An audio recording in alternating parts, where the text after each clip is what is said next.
नमस्कार दोस्तों, हरियाणा सरकार की तरफ से बड़ी ब्रेकिंग न्यूज आ रही है। बड़ी सूचना आई है।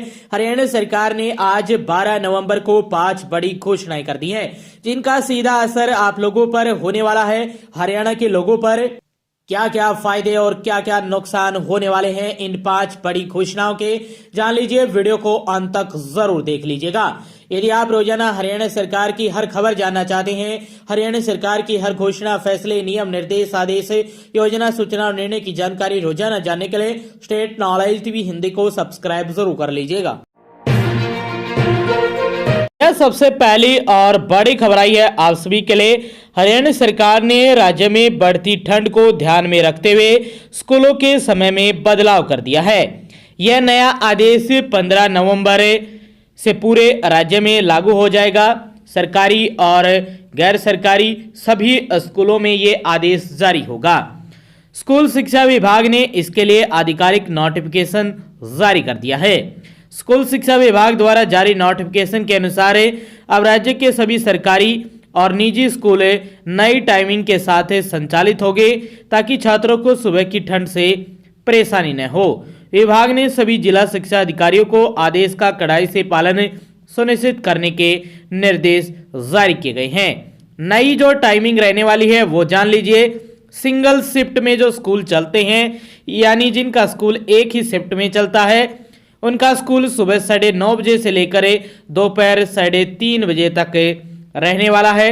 3:30 बजे उनके स्कूल की छुट्टी हो जाएगी और स्कूल शुरू होगा 9:30 बजे। वहीं डबल शिफ्ट में जो स्कूल चलते हैं, पहली शिफ्ट की पढ़ाई सुबह 7:55 से शुरू होकर 12:30 बजे तक रहने वाली है, पहले शिफ्ट की स्कूल टाइमिंग। और दूसरी शिफ्ट की स्कूल की जो टाइमिंग रहने वाली है, दोपहर 12:40 से लेकर शाम 5:15 तक ये टाइमिंग रहने वाली है। आमतौर पर हरियाणा में स्कूलों के समय में बदलाव हर साल 1 दिसंबर से किया जाता है, लेकिन इस बार सरकार ने ठंड बढ़ने की आशंका को देखते हुए यह निर्णय पहले ही लागू करने का फैसला लिया है। विभाग का कहना है कि स्कूल शिक्षा विभाग के अनुसार यह कदम छात्रों को ठंड से बचाने और उनके स्वास्थ्य को ध्यान में रखते हुए उठाया गया है, ताकि वे सुबह की ठंड में स्कूल जाने से होने वाली असुविधाओं से बच सके। तो स्कूलों के समय में बदलाव किया गया है और ये बदलाव 15 नवंबर 2025 से लागू हो जाएगा हरियाणा के सभी प्राइवेट स्कूलों में और सरकारी स्कूलों में। तो ये पहली और बड़ी खबर आई है हरियाणा सरकार की तरफ से, स्कूल शिक्षा निदेशालय की तरफ से आप सभी के लिए। दूसरी महत्वपूर्ण बड़ी खबर आई है, हरियाणा सरकार ने राज्य के अग्निवीरों को बड़ी राहत दी है। सरकार ने सरकारी नौकरियों में आयु सीमा में छूट को लेकर आधिकारिक नोटिफिकेशन जारी कर दिया है। लंबे समय से विचाराधीन इस प्रस्ताव पर अब सरकार ने निर्णय लेते हुए हरियाणा के मूल निवासी भूतपूर्व अग्निवीरों को सीधी भर्ती के दौरान ऊपरी आयु सीमा में छूट देने की घोषणा की है। जारी नोटिफिकेशन के अनुसार अग्निवीरों को ग्रुप बी और ग्रुप सी श्रेणी के पदों के लिए निर्धारित ऊपरी आयु सीमा में 3 वर्ष की छूट दी गई है। वहीं अग्निवीरों के पहले बैच को विशेष राहत देते हुए 5 वर्ष तक की आयु सीमा में छूट का लाभ प्रदान किया जाएगा। बता दें कि सरकारी नौकरियों में आरक्षण पहले मिल चुका है। इससे पहले हरियाणा सरकार की ओर से सेना से लौटने वाले अग्निवीरों को सरकारी नौकरी में आरक्षण देने का फैसला किया जा चुका है। इसके लिए सरकार ने 20 अगस्त 2025 को नोटिफिकेशन जारी किया था। इस नोटिफिकेशन की कॉपी सभी जिलों के डीसी, विभागों के प्रमुखों और बोर्ड निगमों के विश्वविद्यालय को भेज भी दी गई है। नोटिफिकेशन के अनुसार राज्य के मूल निवासी पूर्व अग्निवीरों को ग्रुप बी की नौकरियों में 1% और ग्रुप सी में 5% और पुलिस कांस्टेबल भर्ती में 20% और वन विभाग में 10% हॉरिजॉन्टल रिजर्वेशन दिया जाएगा। यहाँ पर देख सकते हैं जो नोटिफिकेशन जारी किया गया है हरियाणा गवर्नमेंट की तरफ से, जिसमें एज रिलैक्सेशन दी गई है एक्स अग्निवीर को। इसमें पूरा लेटर आप देख रहे हैं, जैसा हमने बताया है वैसी ही जानकारी इस लेटर में दी गई है। इसमें 3 साल जो रिलैक्सेशन है और पहले अभी जो पहला बैच आने वाला है उसमें 5 साल की रिलैक्सेशन रहने वाली है। बाकी सभी अग्निवीरों को 3 साल की रिलैक्सेशन रहेगी एज की। तो ये बड़ी खबर आई थी और ये दूसरी महत्वपूर्ण बड़ी अपडेट थी, सरकार की तरफ से बड़ी राहत दी गई है। तीसरी महत्वपूर्ण बड़ी खबर आई है। हरियाणा सरकार ने शहरी स्थानीय निकाय विभाग ने राज्य के सभी नगर निकाय क्षेत्रों में रहने वाले नागरिकों के लिए बड़ी राहत भरा निर्णय लिया है। सरकार ने पानी और सीवर कनेक्शन शुल्क, मीटर स्थापना शुल्क और रोड कट चार्ज से संबंधित नई नीति अधिसूचित करते हुए उपभोक्ताओं को किफायती और सरल विकल्प उपलब्ध कराए हैं। यह प्रावधान 1 अक्टूबर 2025 से प्रभावी हो गए हैं। इस बारे में जानकारी देते हुए नगर निगम गुरुग्राम के आयुक्त प्रदीप दहिया ने बताया कि सरकार द्वारा जारी अधिसूचना के तहत नगर निगम सीमा और उसके अंतर्गत आने वाले गांव के नागरिक अब पानी सीवर कनेक्शन के लिए 2 विकल्प चुन सकेंगे। इनमें एक मुक्त भुगतान विकल्प के तहत पानी कनेक्शन शुल्क 1000 रुपये और सीवर कनेक्शन शुल्क 500 रुपये है। इसके अतिरिक्त पानी उपभोग शुल्क, वेस्ट वाटर डिस्पोजल शुल्क लागू टैरिफ के अनुसार देना होगा। संपूर्ण सामग्री और श्रम लागत उपभोक्ता स्वयं वहन करेगा। वहीं बिना एक मुक्त शुल्क के कनेक्शन के तहत उपभोक्ताओं को केवल पानी शुल्क, वेस्ट वाटर डिस्पोजल शुल्क देना होगा। इसके साथ 10 रुपये प्रति माह यानी 15 वर्षों तक पानी सीवर कनेक्शन शुल्क के बदले 25 रुपये प्रति माह 6 वर्षों तक पानी मीटर की लागत यदि मीटर विभाग द्वारा लगाया जाता है के लिए कटेंगे। यदि घर में पहले से कार्यशील मीटर है तो मीटर शुल्क लागू नहीं होगा। इस विकल्प में पूरी सामग्री और श्रम लागत विभाग द्वारा वहन की जाएगी। मीटर टेस्टिंग शुल्क भी शून्य रहेगा। यदि मीटर विभाग द्वारा दिया गया मीटर इंस्टॉल करने के लिए नगर निगम गुरुग्राम द्वारा जल्दी एजेंसी अपॉइंटमेंट की जाएगी। इसके साथ सरकार ने सड़क कटिंग शुल्क को लेकर भी बड़ा निर्णय लिया है। नोटिफिकेशन के अनुसार अगले 5 वर्षों तक रोड कट चार्ज नहीं लिया जाएगा। हालांकि यदि कोई उपभोक्ता अपने कनेक्शन पर घरेलू पानी मीटर लगवाने से मना करता है तो उसे रोड कट चार्ज स्वयं भरना होगा। नई नीति के अलावा वर्ष 2011 की अधिसूचना की सभी शर्तें यथावत लागू रही। वहीं निगम आयुक्त ने कहा कि यह कदम नागरिकों को अधिक सुविधाजनक और किफायती कनेक्शन उपलब्ध कराने, अवैध कनेक्शनों को नियमित करने और पानी सीवर सेवाओं को व्यापक बनाने हेतु उठाया गया है। सरकार को उम्मीद है कि इससे राजस्व वृद्धि के साथ साथ सेवा गुणवत्ता में भी सुधार होगा। तो ये बड़ी खबर आई थी आप सभी के लिए, सरकार की तरफ से आप सभी के लिए। वहीं चौथी अपडेट आई है। चौथी अपडेट हरियाणा सरकार ने राज्य के असहाय और बेसहारा बच्चों के लिए नई पेंशन योजना की शुरुआत की है। इस योजना के तहत ऐसे बच्चों को आर्थिक सहायता प्रदान की जाएगी जिनकी आयु 21 वर्ष से कम है और जिनके परिवार की वार्षिक आय 2 लाख रुपए से कम है। पात्र बच्चों को प्रतिमाह 1850 रुपए की दर से पेंशन दी जाएगी।